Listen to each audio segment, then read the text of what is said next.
Hello, this is Jim Michaels with the Hickory Heights Church of Christ in Lewisburg, Tennessee. I'd like to share with you just a short message from the Bible today. Do you realize that the church that you read about in the Bible, the New Testament church, that they did indeed sing psalms, hymns, and spiritual songs? That this would be one of the items of worship that they participated in.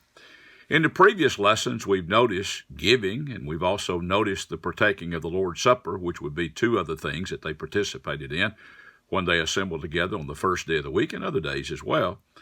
But just giving and partaking of the Lord's Supper, they did that only on the first day of the week. That's what's authorized. But when they came together, they did sing, and yet they did not use musical instruments to accompany their singing. For instance, in Colossians 3, I want you to notice, let's look at Ephesians first, rather. In Ephesians 5, verses 18 and 19, it's there he says, "And do not be drunk with wine, in which is dissipation, but be filled with the Spirit." And then he says, "Speaking to one another in psalms, hymns, and spiritual songs, singing and making melody in your hearts to the Lord." And then the parallel passage of that, obviously, is in Colossians 3 and verses 16.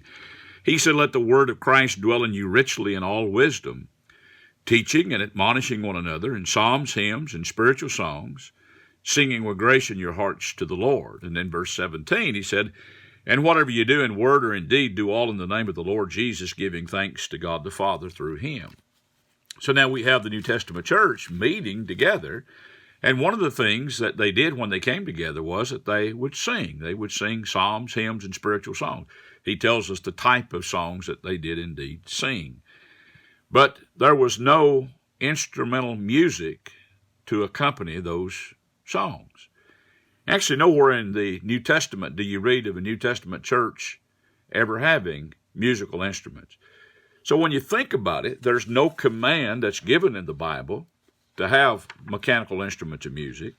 There's no example of a New Testament church that ever had musical instruments. And there's nothing necessarily implied within the text themselves that would even imply that they had musical instruments. In his commentary on Psalms 42, Charles Spurgeon, he was a very famous Baptist preacher, and he had this to say. He said, "We might as well pray by machinery as praise by it." So here was a Baptist preacher that was against the use of mechanical instruments of music in worship service. Now, the reason that we don't have them is because we're not authorized to have them. He tells us simply to sing. I hope that you'll give this some serious thought and some consideration, and thank you so much for listening.